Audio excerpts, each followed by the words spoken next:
Thanks for coming back to Amboo Galgalaa show. As I've mentioned in early episodes of my show, Amboo Galgalaa show is going to be in Afaan Oromoo, American English. Today, our program is going to be in English. Now I'm joined by Bonnie Holcomb. Most people know her as Kabane Wako. If I start listing her credentials, the show would probably be over before I got done. But I'll just give some of your works to my audience. Kabane Bonnie Holcomb is she's an anthropologist. She's also an author. She's widely known in Oromo society for two famous books. One is called Politics of Famine. The other one is called The Invention of Ethiopia. And you also have a lot of contributions in Oromo studies. You've been there for a really long time. Also, you lived in Oromia back in the 70s for 2 years. You have studied the culture. You've done a lot of things. Today, I really feel proud to interview you. And thank you for your willingness to be on my show. I really appreciate that. Thank you very much, Kabane. Well, thank you for having me. I'm really happy that people of your generation are reading the material that was written before they were born. Thank you very much. And that you're finding some relevance. We can dig into it as we go through the interview, but I really appreciate the opportunity to explore in detail some of the things that we worked so hard on way back. Thank you in very the much. old days. Thank you. To start with, which name should we go with? Kabane or Bonnie? Kabane. Okay. Thanks, Kabane. So, how's your experience? Okay, first of all, when did you go to Oromia and how did you go? Before that, if you just give us a little bit about your background, where you were born, all of that, so that we can kind of cover that. Okay, well, I'm a preacher's kid. I'm the oldest daughter of a pastor with the Christian church in northwest of the U.S., born in Oregon. I have two younger sisters. I was traveling around following my father as preacher's kids do, almost like military families, but they tend to go to different places as they're called. So I was born in Oregon, moved to Indiana, elementary school in Indiana, then to California. California was junior high, and then high school in Idaho. So in Idaho, it's the edge of the universe in American thinking. From there I went to college in Pennsylvania. So it was in Pennsylvania when I got to the East Coast in the middle of the 60s that I became aware of international issues. We were in the middle of resisting the Vietnam War. And so big part of my background is just getting to know what was going on in the world from the experience there. And that's where I encountered first Ethiopians, then Oromos, and became very intrigued with this whole part of the world. Interesting. Did your dad went to Ethiopia before that? I kind of heard that while you were in high school that he's a missionary. He's a pastor. As a pastor, my dad was invited to serve on the board of a group called Christian Missionary Fellowship, which was a coalition of independent churches, not a big denomination like Presbyterians or Lutherans. And they had responded to a call that Haile Selassie made when he came in the early 60s to bring missionaries to Ethiopia to help to convert the heathens and, expand his empire. He didn't put it that way. He was calling for their help. We need your help. And they responded. So as those missionaries went, they came back and they would come to visit us. And I've told that story before, but it is something that was the beginning of my awareness of the Oromos was when the missionary came and said, we are there to convert the Galgalas to Christianity. And I asked, what do you know about them? What did they believe before? And we started a discussion about that, and I found out that he wasn't teaching them in their own language. He had a requirement to learn Amharic, and so he didn't know the Oromo language. He didn't know. He said, well, this is a big challenge. If you want to be giving some contribution for what's going on out there, for our understanding and others, you should just come with a knowledge of anthropology and look at the whole region. So he posed that challenge to me, like, don't criticize me, come and see what's going on in the area before you start making some judgment. So that intrigued me, and I did go into anthropology in Pennsylvania, and I think it was a good field for me. Interesting. After you finished your anthropology study in America, you decided to go to Oromia, actually, back then Ethiopia, still. But and how did you go, and what was your mission there? What was the actual mission that you went for? Well, anthropologists are required to do field work. They're required to learn, fully immerse themselves in another culture, at least they were then. And I decided as an honors paper still in undergraduate school, but finishing a degree in anthropology, I wrote a paper on the educational system in Ethiopia. And in doing that, I encountered Oromo studying here, Ethiopians studying here, and looked at how the educational system was really imposed on the peripheral areas around the center of Ethiopia in a way that intrigued me. I thought it was, I was already criticizing some of the big, powerful outreach that the West had into the rest of the world. And I was criticizing the way that was impacting my own country when I opposed the war. So I was really interested to look and see how these institutions were built and what the church's role was in introducing education, health, and other things in the peripheral areas, what they call peripheral areas. And I proposed a project where I would go to study this and won a prize called the De Freitas African Fellowship as I graduated undergraduate school. I had a summer to get ready, and then I flew was going to be 1 year. It turned into 2 years, where I had, looking back now, I had unprecedented access to Oromia and to the freedom of traveling and working and studying and inquiring what was going on in that area, which was Western Oromia. I was in Horogudru, and then eventually spent a year in Amboo. So you went to, as not only, I mean, when you first went, you went to Horogudru. And then after that, you actually, I heard that you went to RC region and some other regions too. What was your experience there, and what was the hardest thing out there you have encountered? Well, I did. I originally was to be hosted by the missionaries. And they had built up missionary compounds where they built a kind of prefab houses and had little missionary aviation plane runways. And I stayed there, but not for long, because we had strong differences in how to interpret what was going on there. So I stayed without really traveling much for the first many months that I was there. But I did take with me a wonderful person who was a language teacher, an assistant, a companion who helped the work to be done, taping and translating. His name was Gudeta Nagari, and I learned a lot during that time staying place. Then when I went into Addis Ababa, it was just for very short periods of time, and then moved to Amboo for a second year. When I traveled from Addis Ababa all the way down by road into Nairobi was in 1972. And I did travel through that, and talked to people, and found that much of what I had heard about that area had been in error, because I'd only been speaking the language for a year. I was immersed in it, and I was fluent in it at that time, no longer, but I was able to speak to people all the way down to Isiolo, just north of Nairobi. I found Oromos everywhere.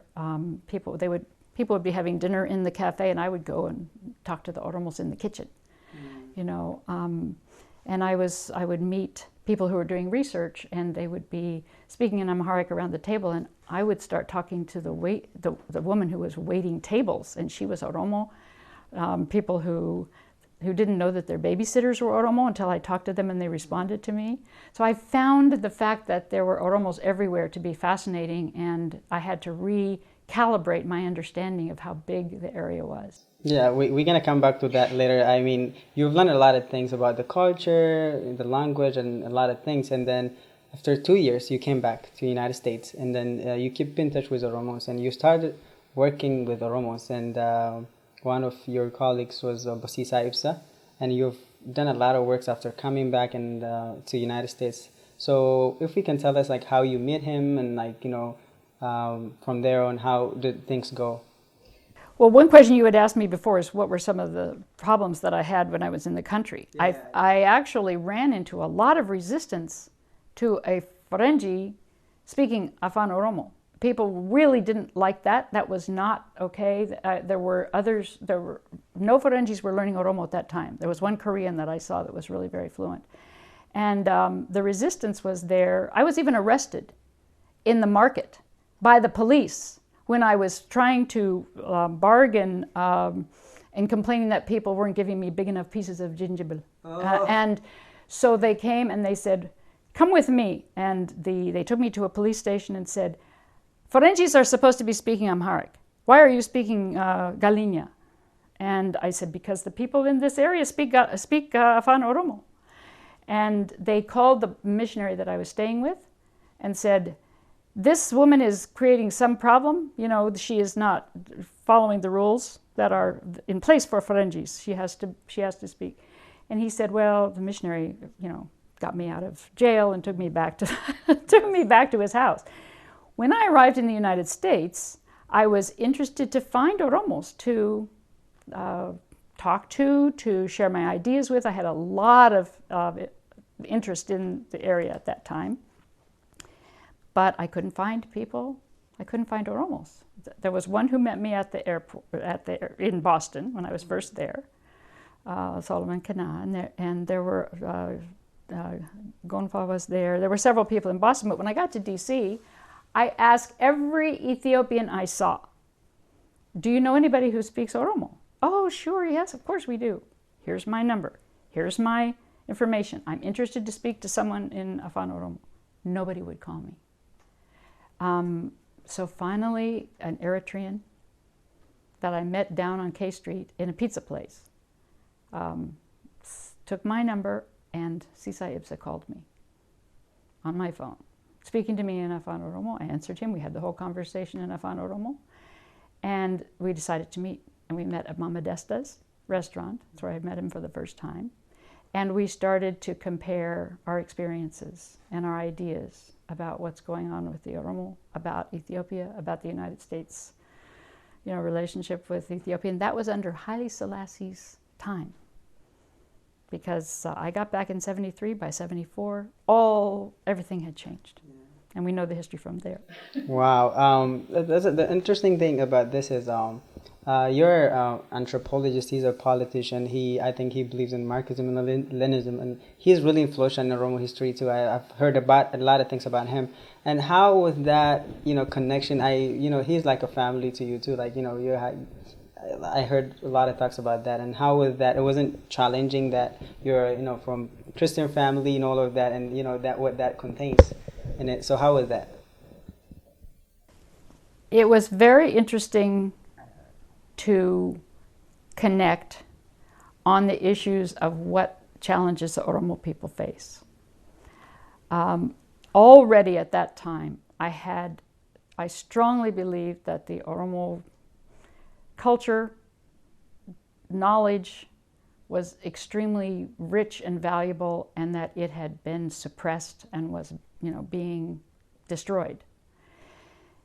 And he had much the same belief, and he framed it in his, not just Marxist, more Leninist approach at that time. He had just come out of the Ethiopian student movement.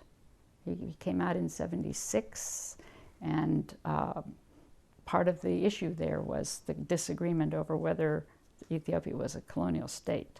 I had come independently to believe that Ethiopia was a type of colonial state, that the missionaries were playing a role in extending the reach of the center to consolidate that dominance, and we had very, very interesting and deep discussions about that, and influenced each other probably very fundamentally through the course of our collaboration. But we were both committed to making a change that we thought was extremely important. And by committing to that, we shared that. We had a foundation on which to reach accommodation and agreement to sustain our work over time.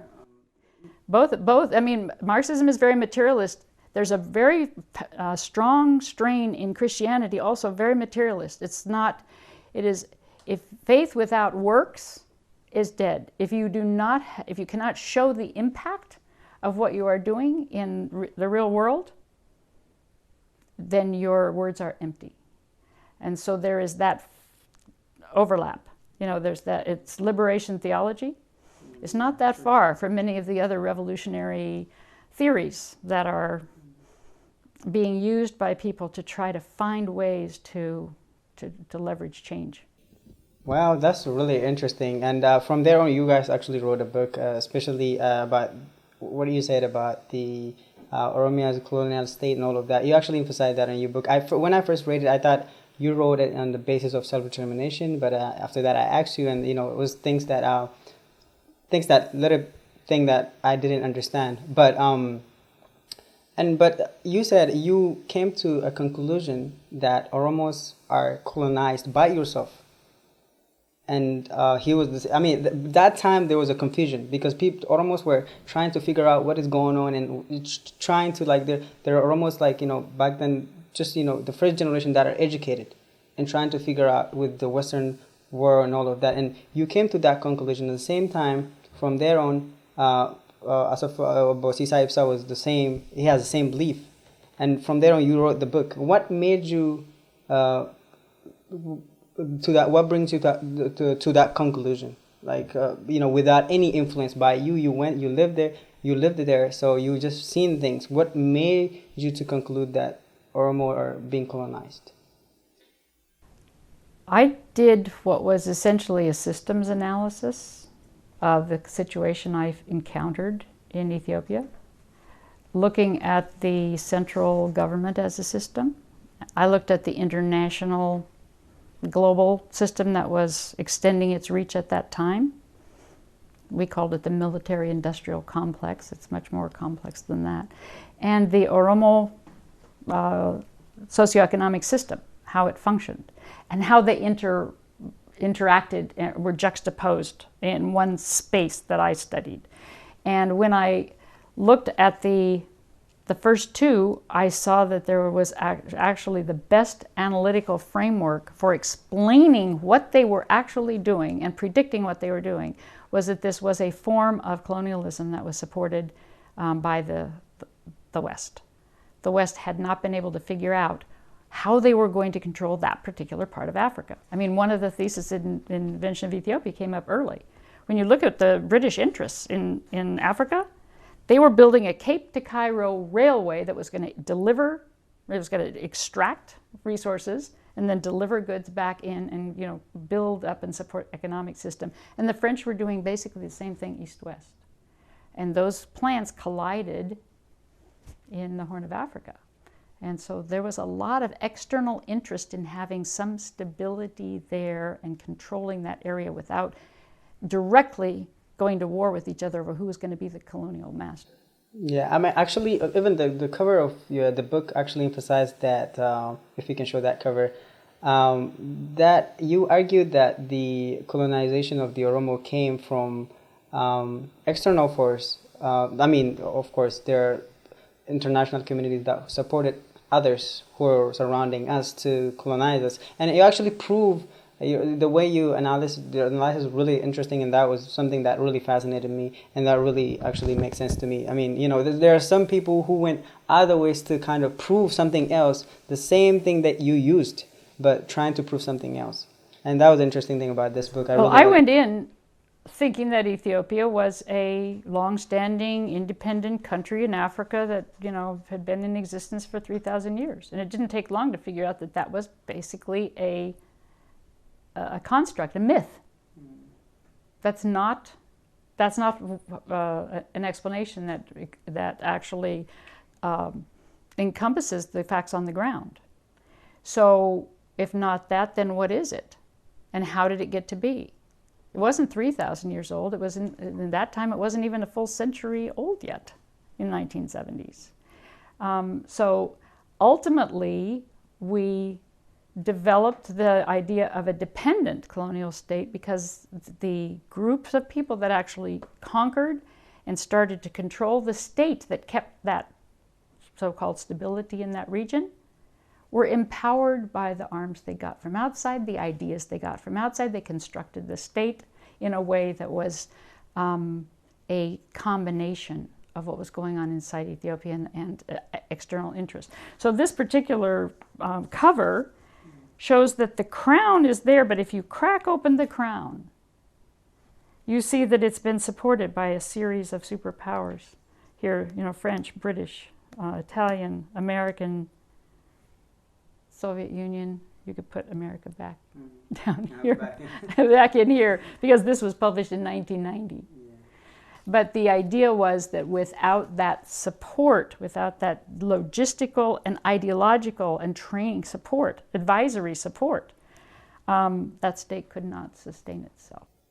Wow. To move on, and also another thing that was fascinating about this book is this book came right before the TPLF government take control of the country. 1990, and the TPLF took over in 1991. And you anticipated that this could happen, actually what is happening right now. And you also argued that TPLF is not reformist. They're not revolutionist. They're reformist. And I actually heard that they responded in writing saying that we are revolutionist. And if you can answer, why did you anticipate first? And do you think we could have prevented? And then the second thing is, what was your reaction to their letter saying that we are revolutionists? This is a complicated theoretical piece. It's a work of interpretation. And it acknowledges that that colonial domination is a replacing of the structure of one society with that of another. So in conquest, you've got a complete overtaking, and that's a direct subjugation. Then you've got groups that are dominated but not destroyed, or not. The attempt isn't to destroy them. And then you've got some that are sidelined. So the argument that the conquered peoples were directly controlled, the subjugated, like Eritrea, others were they tried to bring them under, but they hadn't completely tried to destroy them, and the sidelined people in this case were the Tigray and some others, but the Tigray was the one that they focused on that. So he said the position of somebody who's sidelined is not really to revolutionize the state, to dismantle it and build something new, bring in new foundation, new institutions. Because to do that, they would destroy themselves. They're so close in structure that there's not that much difference between the two groups. If at that point the Amhara were dominating and the Tigray were sidelined, if they were to destroy one, they would destroy much of their own, what we called their own substructure. They would destroy it. So in that case, their goal would be to reform the system. Not to undo it, not to dismantle it, not to revolutionize it. They said, no, we're revolutionaries. I said, it's not a matter of label. When we answered, it's not a matter of labeling. You want to aspire to be a revolutionary. To be a revolutionary is to radically undo the systems that are in place and replace it with something else. That isn't your goal. Even from the time coming in, to take power is one thing, and to reform is a very different process from revolution. And they did. They reformed. They tinkered with, but they didn't fundamentally change the arrangements of production and the control of the periphery. Wow, interesting. So I believe that this book was the right conversation. It was a really good conversation for the Oromos, and at the time the talk should have been this book. I mean, it was the right timing, and you know, it was a really good thing that people had this that moment. And now, what should be the conversation of Oromos? And you know, looking back 25 years, 26 years, the political situation is different. You know, we are in a different position, different time. And what should be the conversation now? What are the things that Oromo studies should focus on? What do you think about that? The conversation among Oromos, the conversation among all the peoples in the region? Among Oromos. You're asking what the conversation should be. And I think that's an extremely important question. That's a question that was taken up time and again by Sisai and me when we were writing it's kind of like a blog before its time called The Kindling Point. We wrote it without letting anyone know who was writing because we wanted people to deal with the ideas rather than the authors. You know, you can dismiss different authors for various reasons, but if you're just encountering the ideas, then it can keep the conversation going. We were arguing then that this group, the TPLF that came into power, only collaborated for a very, very short time with the Oromos and others who were involved there, and then sidelined them. And the question is, what alternative should the Oromos propose, and how can they develop it? What is it that the Oromos bring to the table? How would they organize the society differently? What is the foundational principle on which Oromuma is built? And if it is viable, if it has virtue, which I think it does, it needs to be deeply studied, deeply understood, and the conversations and plans and institutions that are built should be grounded in that. That means deeply studying oneself. And one thing that I have maintained from the time I first encountered Oromos in Oromia until now is that the Oromo have a very fundamentally powerful, sustainable approach to living in the world. The way they see resources, the way they see human beings' role, the way they see the environment and human community it's a beautiful thing. It develops potential. It actually leads to the flourishing of the environment and the land where they live. And it has been sidelined and suppressed. The whole expression has been suppressed throughout the period in which this position, the Oromos have been positioned as a subjugated people, a colonized people in Ethiopia. And even though many things have changed, the position of the Oromos is only now beginning to shift, I think, structurally. So a conversation has not been sustained over time as to how the Oromos what they should build on. What should they propose? That question is actually answered in here. We were talking about colonialism. Let me just read this particular paragraph. The current resistance, now this is we wrote this in the late 80s, right? The current resistance against the government of Ethiopian state from among colonized people who were first conquered emanates from the event of the conquest itself. It introduced a forcible rearrangement of the relations of production. Okay, so that's conquest, the rearrangement of the relations of production. At the time of this conquest, previously flourishing cultures, like the Oromo, attached to specific systems of production were forced underground. Despite several sustained efforts to assimilate these people into an Ethiopian nationality, the deposed cultures continued to flourish in hibernation and generating, informing, invigorating, and nourishing alternative forms of socioeconomic organization. Those are the alternatives I'm talking about. It's from the strength of these militarily defeated but not destroyed cultures that the indigenous peoples put forward institutions to replace those of the Ethiopian state.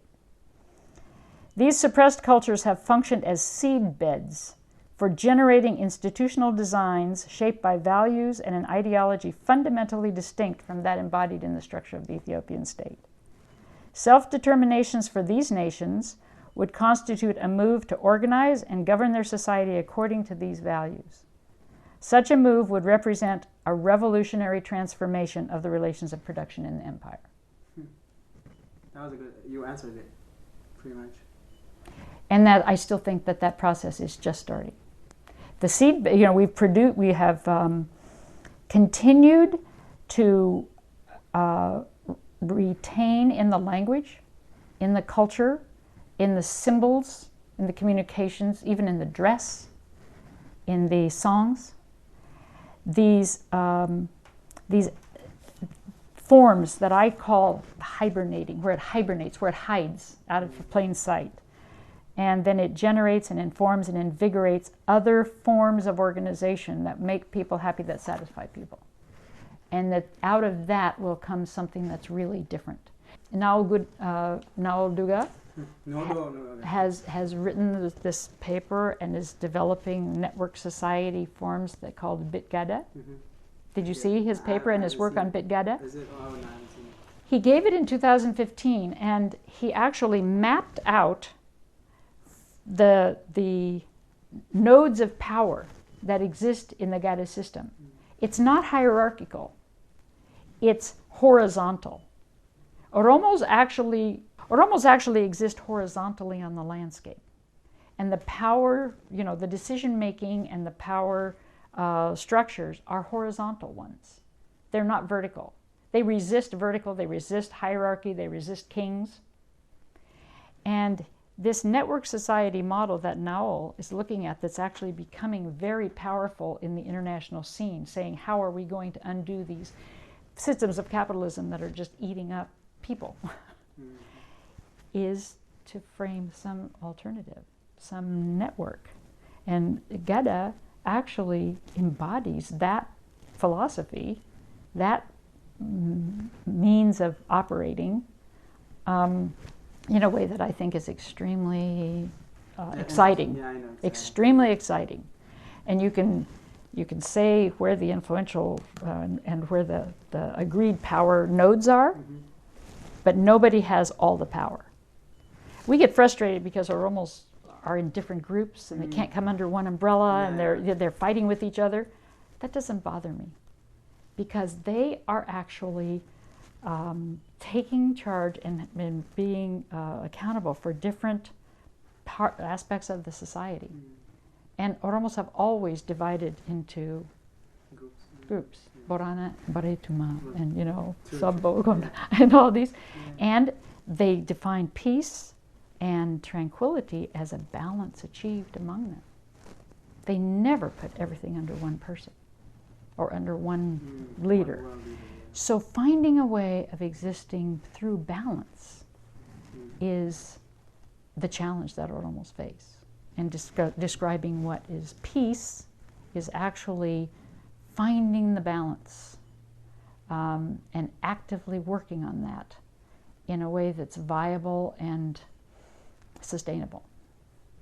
So I think that the ideas for that are embedded in what Oromos embrace as Oromumma, but it hasn't been brought out. The light of day hasn't seen it.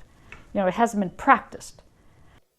That's actually kind of a controversial thing, because there are people who believe that Oromos can only gain their freedom if they fight armed struggle, and there are people in the country, they're trying to kind of gain the freedom of Oromo through they call it democracy there, which doesn't exist.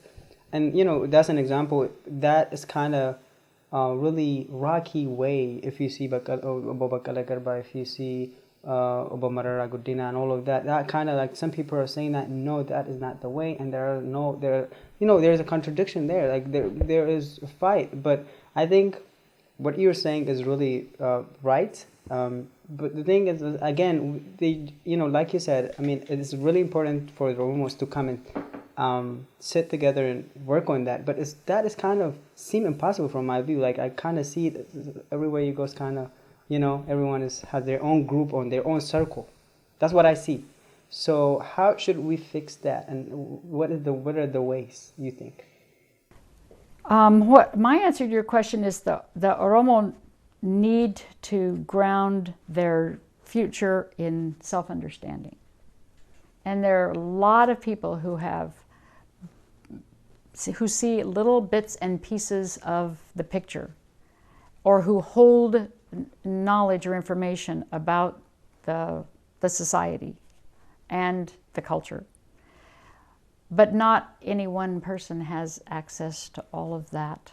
And people have not been spending much time in that kind of study, that kind of self-understanding. It's starting. I see the discussions that are taking place in the diaspora. The OLC meetings that were held in Atlanta and Washington are grounded in a discussion and a deliberation over key questions that are asked.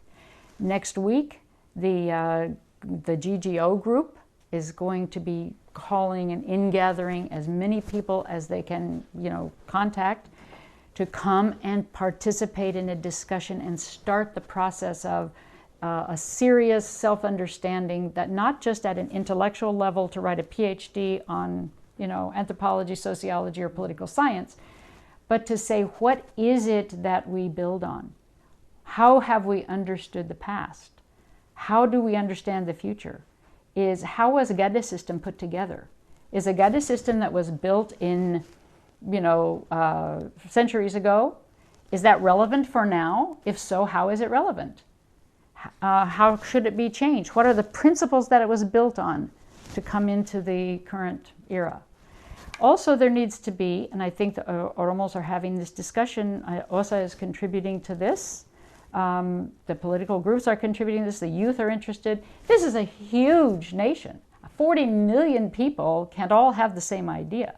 They all come and have strong reasons for participating in the way that they participate, but ultimately to unleash the energies of that society is a very important national project, and I think that that process has begun. But I don't think that I don't have more to contribute to that conversation than to encourage it, to say that it is a very salient and very an important one to have, and that there will be many allies who understood, as I did, what was going on, what the Oromo have, what is buried in Oromo culture and language and ritual and history, will be appreciated by many. And as Oromos build allies and take a serious, have a serious conversation with not just themselves, but with others, a very important set of solutions can emerge out of that. I believe that. What the Oromo are experiencing is what many, many, many people worldwide are experiencing, and there are big changes underway globally. I hope. I think the Oromo have a very important role to play in modeling and actually expressing real alternative ways to be in the world.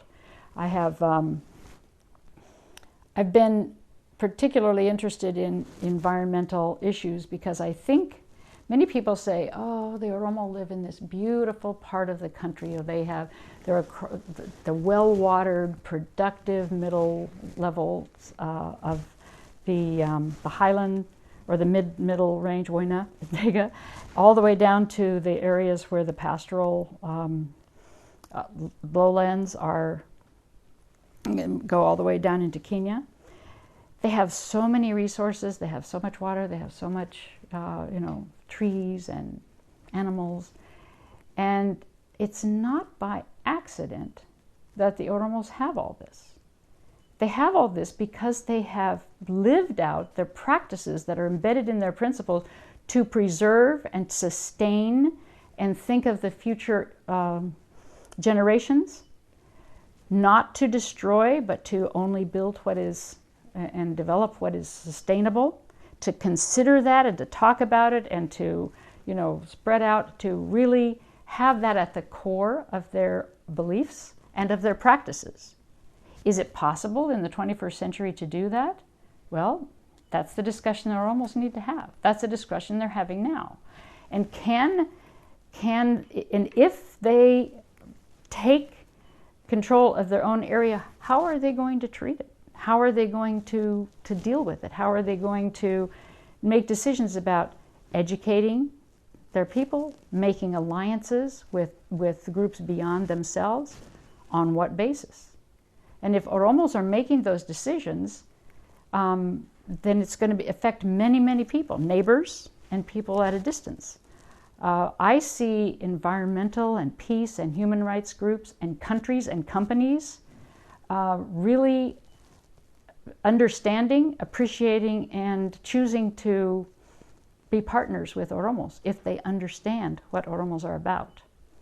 And the Oromos conversation didn't start in 25 years ago when we thought it should start. Some people have been involved in that discussion, but if it's starting now and it goes from here forward, it will be a powerful force. I hope. I think you made a really good point. Now we're just coming to an end. So what is your vision for the Oromos, and where do you see Oromos in like 10 years from now, let's say? 10 years may not be long enough. Maybe, well, we'll take 10 years. I think that if the conversation unfolds among Oromos and youth enter into that conversation and really deeply participate and bring what they know about the way the world is functioning now in the 21st century, not the way it was functioning in 1991, not the way it was functioning in 1965, but the way it's functioning now, that the women are at the center of the conversation, maybe hosting the conversations, bringing what they know and all the things that they have taught their children. As I've said, this generation of protesters didn't just appear out of the blue. They were raised by women who understood Oromuma enough to cultivate that in them and to make them love it and to unleash the energies that they have and the joy that they experience with that culture. And those women need to be at the center of the conversations that are taking place about the future so that everybody is contributing what they know. And it may be that some of the people who have not been brought out of their communities and taken elsewhere to be educated or to get a job or to look for food, but have stayed in the locations where they were originally responsible for the community, they have preserved a lot. These people have a lot to contribute. And I think that the fact that they weren't removed means that they are tremendous resources for this project. Yeah, exactly. We really thank you for your contribution. I hope that when we get our freedom, I'm pretty sure our generation is going to have your statue for your contribution. That's what happened. I don't think statues make that much difference in what goes on in the world. At least they can be toppled too easily, you know. But I think that right now we've always had the question of what does self-determination actually mean for the Oromos? Is that going to be an independent, bounded entity? Is that going to be a collaboration with others who, on very specifically defined topics, subjects? Is it going to be a broad regional collaboration? What kind of definition it will have, I think will grow out of a really clear understanding of the world scene that's unfolding in front of us. And I think one of the reasons that there wasn't a successful enough effort in the 1990s is that there wasn't a clear understanding of the power of of global forces that were threatening the Oromo cause. Thank you very much for your contribution, Again, I really thank you for your being with us. Thank you very much. I appreciate your questions. Oh, thank you very much.